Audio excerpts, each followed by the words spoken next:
We'll call you that. Absolutely. As the centrist Democrat. What do you say to Speaker Gingrich's prediction that there will be a shock in the Republican quarters? Well, I would say to my good friend Newt Gingrich, go back to 1994 when the Democrats passed a tax bill with no Republican support, and it led to a Republican wave, the Contract for America. And I think with President Trump at a level of approval in the mid-30s, the Democrats with 11-point lead in the generic vote, and history suggesting that in the midterm of a first-term president, that there's an average of, I think, 24 to 30 odd seats picked up in the House. It's much more likely that the Democrats have the blue wave you spoke of, David, than that there be a Republican wave. Yeah, but Kayleigh, is this the same environment as 1994? And I've said this before. We've got a generational change. We've got a change in the electorate. You look at the changes in the state legislatures. I understand Doug's points on the history of this and the track record. But you know what? History and polls aren't always right. That's right, and Democrats are singing the same tired tune that they sang in 2016 when they said Donald Trump would never win. Their optimism, they have no cause for it now because Donald Trump has achieved historic victories. You look at ISIS, 15,000 fighters 2 years ago. Now there are fewer than 1,000. You look at tax cuts, $1,000 in American people's pockets starting in February. Every single front Donald Trump has achieved, and every single front Democrats have obstructed.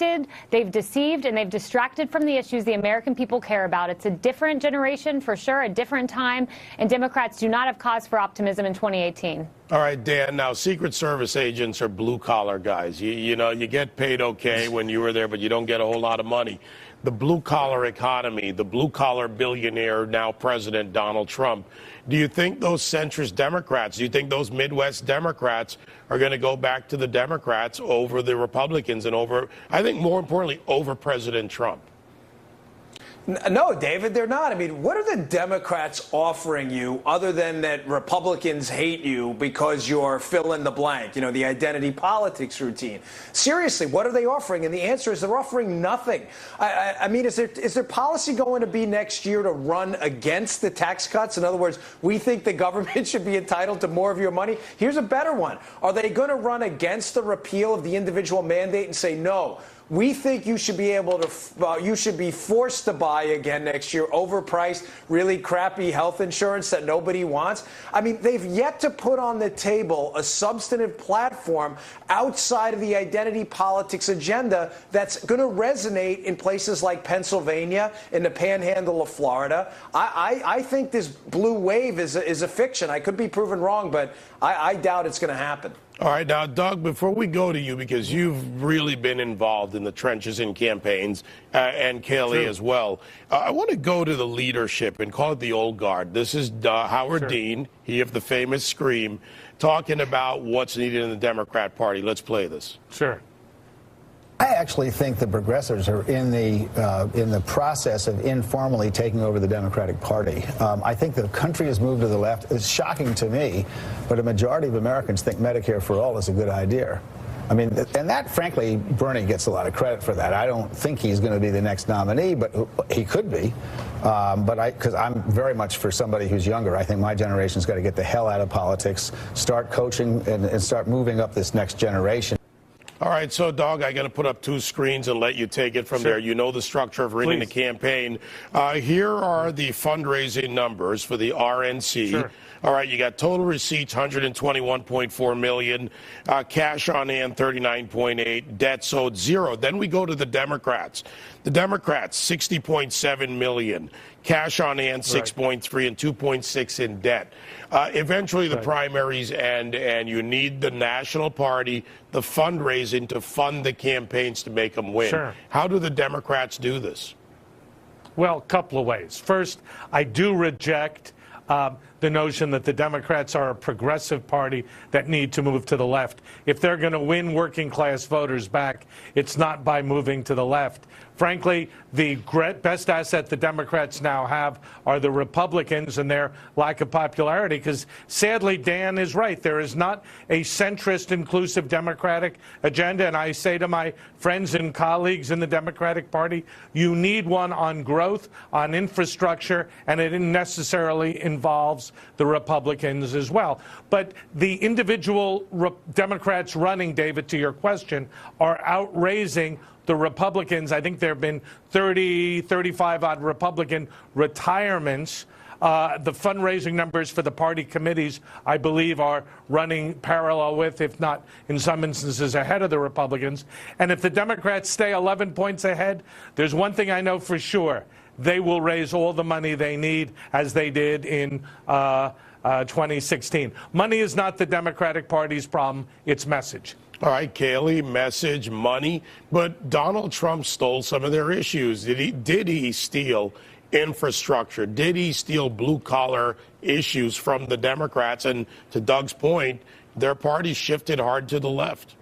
David, undoubtedly, Donald Trump spoke to those factory workers in Michigan and Wisconsin and Pennsylvania who the Democrats had left behind. I mean, if Democrats would listen to Doug, they might have a chance in 2018. But unfortunately, the Democratic Party has floated so far left. They're the party of socialism that wants to take your money, that wants to overregulate you, that wants to force you to buy health care. That's the state of the Democratic Party. And then on top of all of that, they're the party that rigs elections for Hillary Clinton at the expense of Bernie Sanders. They're the party that rigs elections. They're the party of socialism. That's their legacy. All right. So, Dan, we've gone through the political analysis on the ground. And I know you watch this carefully. You talk about it when you get on radio and television as well. What about the boots on the ground, the people that are going to volunteer to help the parties, the blue-collar folks out there? They wear out a lot of shoe leather walking for candidates. Where do you see the energy? More with the Democrats, more with the Republicans? Or is it a little bit of both? Well, I'll take each side first. The Democrats, David, there's no question, and it doesn't do Republicans any good to ignore this. They're angry. And to deny the fact that anger is a great motivator to get people out to the polls, you're just making a fool of yourself. They are angry. They are going to show up, and we have seen relatively high turnout, astronomical turnout in Alabama. For Republicans to ignore that is political suicide. But having said that, the media is doing itself no favors by constantly providing a foil and a reason to be angry for Republican voters. There's a litany of fake news, false charges against the president constantly, bad reporting. There's this special counsel investigation that's and I don't mean to highlight anger too much, but it's a real human emotion and a real motivator. And Republicans are angry too. And until this stops, this witch hunt against the president, I think that this special counsel and the media and their zero credibility and their collapsing credibility, I think it's doing the president, the sitting president, a great favor, and is going to be a great motivator in these midterm elections to get people out. All right, special counsel. Now we have a New York Times report I mentioned at the beginning of the show. The president saying that he believes Robert Mueller, and I'm paraphrasing in this 30-minute interview, saying that he believes Mueller will treat him fairly. Doug, from there, I mean, breaking news, the president saying what the Democrats are not. They're saying he's going to fire Mueller, he's going to throw him out, or the media, whatever. And now he says, hey, Mueller's going to treat me well. Well, look, I think that's a very positive development. The Democrats should get off the line of saying that, former Director Mueller's, removal is imminent. Let this process play itself out. Don't politicize it. Let's see what General Flynn has to say, what Mr. Papadopoulos has to say, and most of all, let's let the investigation play out. Though I must confess, the FBI and the DOJ do have issues that have to be investigated, but Bob Mueller is a man of unquestionable integrity. His investigation has a ways to go. Watergate, I think, took 3 or 4 years. This is still, I think, 4 or 5 months into the process. More time, more energy has to be committed. There have been 4 pleas already. There's more to go before we can reach a judgment. Kayleigh, months. Okay, Doug said Watergate took 3 years plus. He's right. Different time. Now We have technology. We have the FBI and the DOJ effectively, according to Devin Nunes, stonewalling on delivering documents, and FOIA requests are flying out of Judicial Watch. Did the president and what he just said hand the RNC and the messaging arm of the RNC a chance to go out there and say, look, we're not trying to shut it down. We want it to go forward. What is that message? Absolutely. The president's always been clear. He wants this investigation to conclude and to be conducted fairly because there's no Trump-Russia collusion. That was always a conspiracy theory.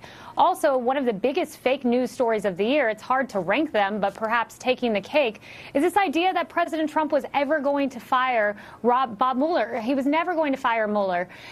Mueller's tidying up this investigation. It's coming to a close, and it's time for Democrats to step back, accept the facts that Russia-Trump collusion was always based on little more than rumors and the newspapers. That's when the words of, by the way, Dianne Feinstein, a Democrat. That's what this was based on. It was a hoax to topple the American people and the person who they chose in the 2016 election, and that was Donald Trump. All right, so Dan, who do you think answers in the long run with the dossier? Who paid for what? We've heard all the debate on that. Who answers? Is it the FBI? Is it Mueller? Is it other replaced chief of station, you name it? Who is it? Yeah. You know, David, if Donald Trump's name was Donald Obama, this would be the scandal of the millennium. I mean, think about what's happened here. This is a complicated case. I get it. The viewers get confused sometimes. Here's what happened. Boil it down to the nuts and bolts. A president-elect was spied on by a sitting president via unmasking techniques. None of that is in dispute. The only thing in dispute is why he was spied on. David, can you answer that question? To this day, nobody can answer the question why the president was spied on. Oh, they'll say, oh, it was Russian collusion. Where? Where's the collusion? Well, they've clearly got to develop the evidence. They clearly have to present something. Or, Doug, I hope we don't see 3 to 4 years of this. I hope we don't see 4 or 5 months. I hope we don't either. But I don't think it's good for the country. I just don't think we can politicize, rush to judgment. General Flynn, who was, I think, working closely with the Russians on his own, has taken a plea, a very favorable plea. We got to hear what he's got to say. Not during the campaign, during the transition, Doug. Well, no, he went to Russia in January of 15. He made a compensated speech. He sat with Vladimir by the way, Putin. by the Obama administration that reauthorized this security clearance. Guys, I got to leave it there. But, Doug, always a pleasure to see you, my friend. David, Kelly, always a pleasure Dan, as well. We have much more to come on this. Coming up, more on President Trump saying he believes special counsel Robert Mueller will treat him fairly. That's right, he said it. We'll get reaction from Florida Attorney General Pam Biondi and our very own Greg Jarrett. Stay with us.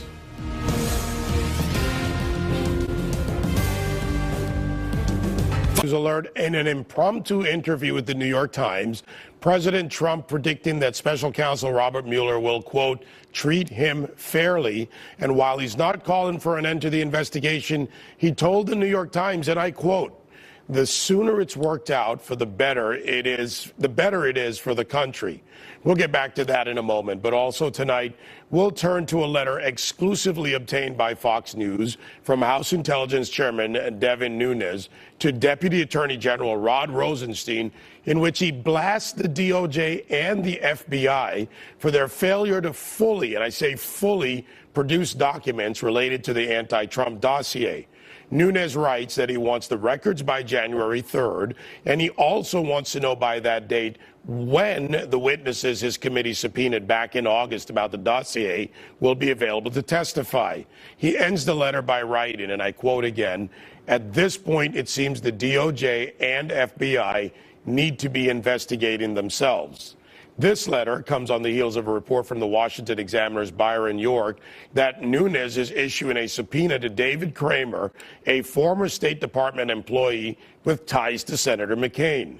Joining us now with reaction, Florida Attorney General Pam Bondi. I got it right there, Pam. I have a little fun with it. I do this to you a lot of times, don't I? Put that extra I in there. And our Fox News legal analyst, Greg Jarrett. Pam, first to you. Looking at this as someone who, from the Attorney General's chair, has had to do a lot of high-profile cases. When you start getting these ties, when you start getting these questions about who has ties to what, a compendium of questionable information, practices, tweets. What do you do when you're at the top of this? Well, Chair Nunes is doing exactly what he should do, and I'm proud of what he did. You know, and I always start off by saying, as a career prosecutor, my entire career, and now Attorney General of the third largest state in the country, there are about 40,000 great men and women of the FBI throughout this country. And there are a few bad ones in the Justice Department who are making the rest look bad. And that's not fair to those great men and women who are out there risking their lives every day. We have Wiseman, we have Strzok, we have Page. And by the way, Strzok shouldn't be in HR. He should be fired. We have now James Baker allegations. We have all of these things. So the Intelligence Committee, they have to take it upon themselves, I think Greg will agree, to do the investigation the right way and call for these people to be taken off who can't handle it the right way. And the American people deserve that. You know, this investigation should be beyond a reproach. This is the President of the United States. But you know, Greg, Washington is an interesting city because there's the bureaucratic deep state, outside or inside of party, how they line up aside. Sure. But to Pam's point, this has become very clearly biased in some ways. Right. And the stalling, the cover-up, Sure. the burying of facts and data. And, you know, Devin Nunes, what does he smell here? He smells a cover-up. There's only one reason why you would defy and stonewall and evade a lawful congressional subpoena for 4 long months. And that is if you're trying to hide evidence of wrongdoing on the part of the FBI and the Department of Justice. It all comes down to the dossier. If it's true that it was a complete fabrication and the FBI knew it, and nevertheless they used it to launch the Trump investigation, that renders the entire investigation a charade and delegitimizes the Mueller investigation. You've got this all too cozy group of guys, Comey, Mueller, Weissman, excuse me, and Andrew Rod Weissman, Bruce Orr. Yeah, all these they've guys. all worked together for years and years and years. And there's something unseemly about that because they appear to be ignoring evidence of illegality on the part of Hillary Clinton, potential illegality on the part of the FBI. And they seem to be determined to find wrongdoing on the part of President Trump where none exists. All right, Pam, unfortunately, sometimes you can't separate the law and politics, especially when you get into either a state capital or a nation's capital. So even if, as Greg says and lays out, and you've talked about, they're able to deal with the inconsistencies, the problems, the investigation falls apart or they're unable to produce evidence, there is a political aspect to this. How would that be resolved, and is it possible? Well, I've come to the conclusion now that this investigation into the president needs to end. Every day we're finding out someone else involved in it. And as Greg said, I mean, this investigation should be beyond reproach. And there are so many great men and women out there who are capable of conducting an investigation with integrity. The FBI stands for integrity. That is their motto. And that's what we have completely lost here. And when you're an FBI agent, regardless of who it is, it should not be about politics. And clearly they've demonstrated, these people that we've all laid out, have demonstrated such an extreme bias, but potentially criminal actions by changing. Strzok was involved in talking to Comey about changing the language so Hillary Clinton wouldn't be criminally charged. I mean, this is serious stuff that we're dealing with a few really bad people at the top making the rest look bad who shouldn't in our country. I think most of the FBI rank and file, good, fine, honorable, hardworking, excellent people. It's the senior management, this group of individuals, McCabe and Baker and Strzok and Page and even James Comey, that are suspect by virtue of their actions and the messages they exchanged. This needs to be looked into, and Devin Nunes says it's time you guys investigate yourself. I disagree. They cannot investigate themselves fairly and objectively. And so this demands a second special counsel to look into their conduct. The inspector general's already doing it, but he has no real authority to bring a case. All right, well, that's the case for the special counsel. This resistance, Pam, goes a little deeper and I think a little wider. When you look at things like the New York Attorney General, your counterpart in the state of New York, Eric Schneiderman, when you look at Hillary Clinton, you just mentioned her. You can't seem to get her out of the conversation. The resistance and the deep state combined, and Greg's points about they can't investigate themselves. But does a special counsel get us where we need to be, in your opinion? Well, as a state attorney general, knowing Jeff Sessions, our United States Attorney General, what I hope Jeff Sessions, Greg, has already done, and we don't know about it, is come in and have these people all work for him.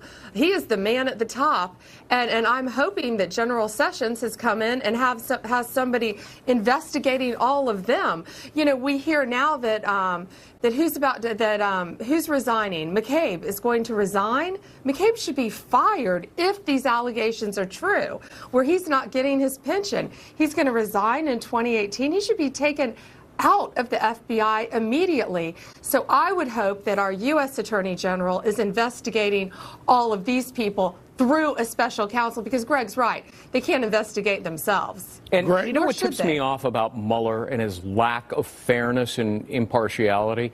He knew early this last summer that Strzok had sent these anti-Trump, pro-Hillary text messages to Lisa Page.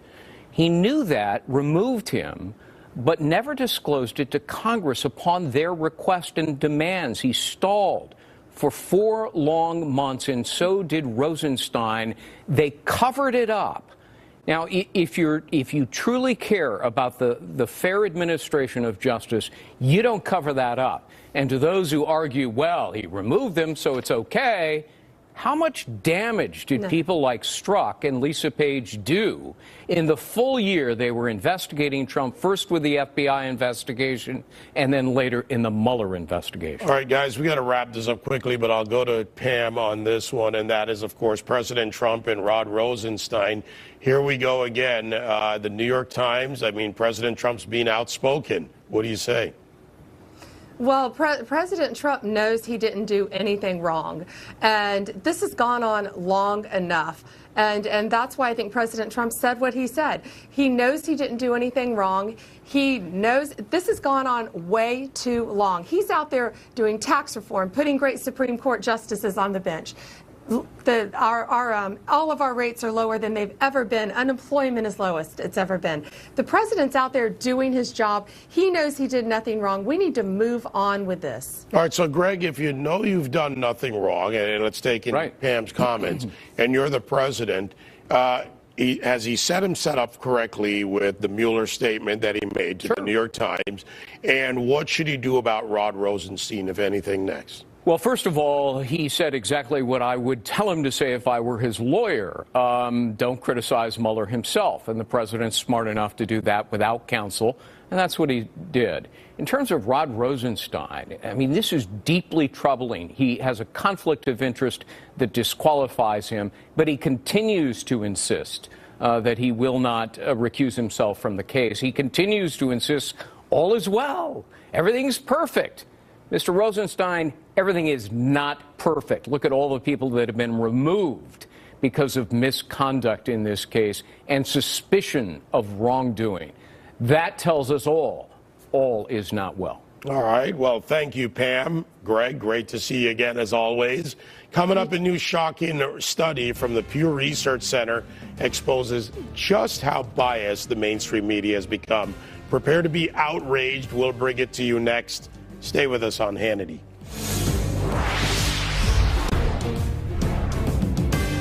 Back to Hannity. Right here on this program, Sean's been warning you for years about the extreme bias in the mainstream media. And according to a brand new study from Pew Research Center, the media's coverage of President Trump's first 60 days in office was historically negative. As you can see, just 5% of the reporting was positive, while a whopping 62% was negative. Compare that to the media's coverage of President Obama's first 60 days in office in 2009, where 42% of the coverage was favorable. Of course, this shouldn't come to a surprise to anyone. Here's just a small sample of the media's coverage of President Trump over the past 12 months. He's unhinged. It's embarrassing. His speech was without thought. It was without reason. It was devoid of facts. It was devoid of wisdom. There was no gravitas. There was no sanity there. We have an Archie Bunker-in-chief who is disrespecting American Indians and making classless jokes from the podium. Is this president trying to impersonate Hugo Chavez, Recep Tayyip Erdogan, Vladimir Putin? Apparently, the president gets 2 scoops. You know, everyone else around the table gets 1, and no word if there were sprinkles. At the dessert course, he gets 2 scoops of vanilla ice cream with his chocolate cream pie instead of the single scoop for everyone else. He's gained weight, according to these sources. He doesn't trust people around him. He's withdrawing. Not a good picture. He's a racist. Okay? He came proverbially as close as you could possibly come to shouting in a rally the N-word. That's what he did down there. Donald Trump, again, being a schmuck. He looked like a thug. He looked like a goon. You look at the handshake. You look at this. Just what a thug. And you have somebody inside the White House that the New York Daily News says is mentally unfit, that people close to him say is mentally unfit, that people close to him during the campaign told me had early stages of dementia. I asked the simple question, where's the policy disagreement in all these comments from the media? I know they're out there, actually, somewhere. Joining us with Reaction, Fox News contributors Tammy Bruce and Deneen Borelli, as well as Democratic pollster Pat Cadell. Pat, great to see you. It's been a while, Pat, so I'll start with you. You've analyzed media and politics for many years. When you look at this type of coverage and you look at the compendium of this, what do you say to the media? Are they getting the Trump bump for their ratings, and do they need it, or would they survive without it? Well, I assume they would survive no matter what, but they have clearly been building their ratings on this. But, it just didn't start in the early days of this administration. As Pew says, we've had it for the entire year. We had it to the entire campaign.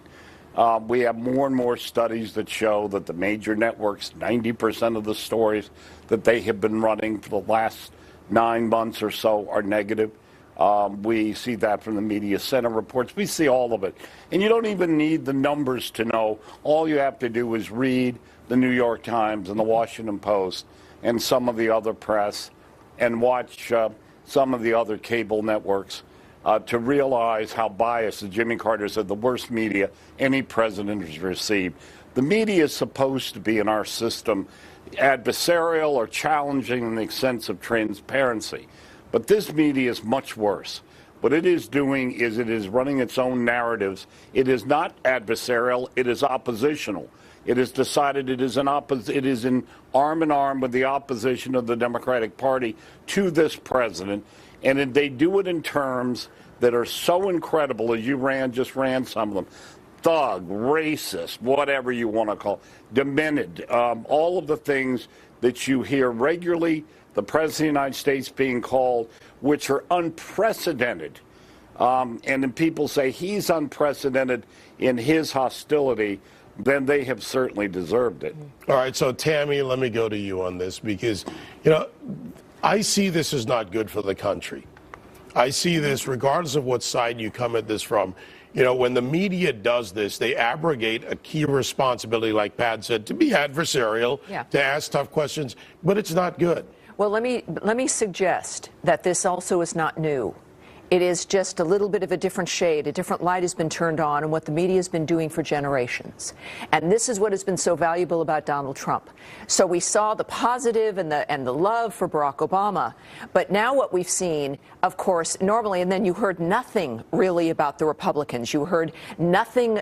Part of the problem with the media is what they don't report. And that you can't prove that. You can't prove a negative, right? But then we see with Donald Trump, of course, the opposite. And this is the perfect juxtaposition now that we needed the coverage of Barack Obama to see, and this extreme difference when it comes to Donald Trump, proving that, in fact, yes, the adversarial position is not new. It's not just for this year. It's been exposed. I would argue that it started with Walter Cronkite and the nature of his coverage of the Vietnam War. And there was no other alternative. Of course, Fox News didn't exist. There was no talk radio. There was none of that to show that.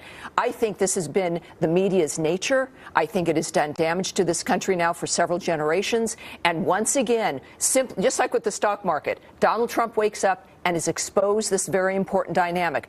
And what we now can do, it's proven and shown to the American people, we have a responsibility to look for other sources.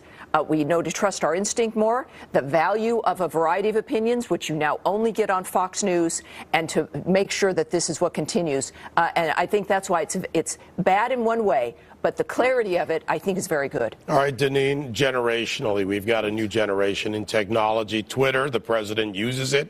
First president to really use it. Obama had an account. Trump uses his account. Some say often times where they wish he'd sleep a little bit more in the early morning. But not only is it a way around the media, but is it helping? Is the media competing with the media they can't control? When you said the word of the day is control, because the media, the liberal media, is simply unable to control President Trump. So he is able to get around the media because the media, just like you said, will not report on what Americans need to know about. And, you know, what's really unfortunate is that you have so many lies and misinformation that is out there from the media that is not supposed to be biased, but they are. And people are having a tough time just knowing what the actual truth is. We do this for a living. I'm juggling myself what's true and what's not true before going on TV and on radio because I don't want to make a fool of myself. So hardworking Americans, they're raising their families.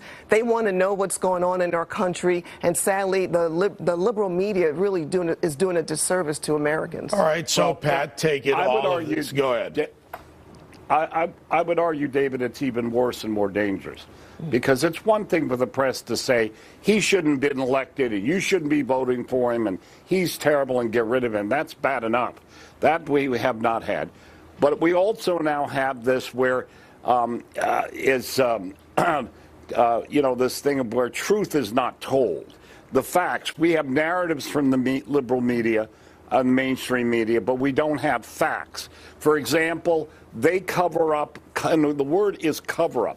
They purposely have dropped a steel curtain around Washington as it relates to the scandals, whether the scandals in Obama's administration, which they refused to cover, and those that we now see in the FBI, in the stories, whether it's Uranium One, whether it's the dossier.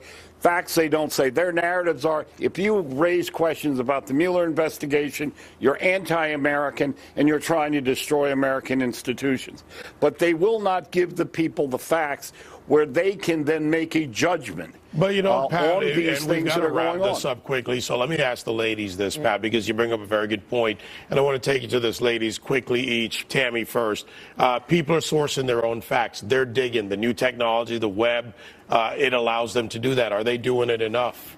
I think they are, and there's, of course, a concern about issues of the sources and all of that. Americans make good judgment. They know what something's legitimate or not. And, yeah, we're doing a good job, I think. Is Pat right? Do we need to dig deeper on our own?